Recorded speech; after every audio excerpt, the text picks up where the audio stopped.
Le redressement du Rwanda après le génocide de 1994 repose sur plusieurs facteurs politiques, économiques et sociaux. 1. Leadership politique fort. Paul Kagame, arrivé au pouvoir en 1994 après la victoire du Front patriotique rwandais, FPR, a été central dans la reconstruction du pays. Il a établi un leadership ferme axé sur la stabilité, la sécurité et la réconciliation nationale, avec une vision à long terme de transformation économique et sociale. Réconciliation nationale et justice. Le gouvernement a lancé des initiatives de réconciliation entre Hutus et Tutsis, notamment via les tribunaux Gacaca, qui ont jugé rapidement les affaires liées au génocide. Bien que critiqués, ces tribunaux ont contribué à la réconciliation et à la reconstruction sociale.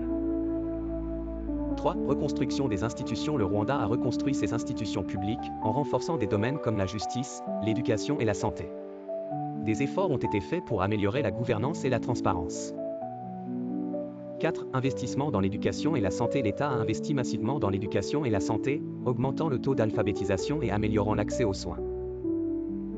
Le Rwanda a réussi dans la lutte contre le VIH/SIDA et réduit la mortalité infantile grâce à des politiques de santé publique efficaces. 5. Croissance économique et diversification. Avec une croissance annuelle moyenne de 7%, l'économie rwandaise s'est développée grâce à des investissements dans les infrastructures, l'agriculture et les services. Le gouvernement a encouragé la diversification économique, notamment via les TIC et le tourisme. 6. Bonne gouvernance et lutte contre la corruption. Le Rwanda a adopté une approche stricte en matière de gouvernance et de lutte contre la corruption, améliorant l'efficacité administrative et la transparence. 7. Soutien international et aide au développement. Après le génocide, le Rwanda a bénéficié d'une aide internationale massive pour reconstruire les infrastructures et assurer les services essentiels. Le gouvernement a ensuite mis l'accent sur la réduction de la dépendance à l'aide extérieure en stimulant la croissance locale.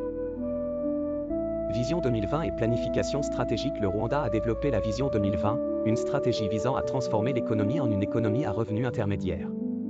Cette stratégie a priorisé l'agriculture, les infrastructures, l'éducation et le secteur privé. 9. Émancipation des femmes. Le pays a réalisé d'énormes progrès en matière d'égalité des sexes. Les femmes ont joué un rôle clé dans la reconstruction.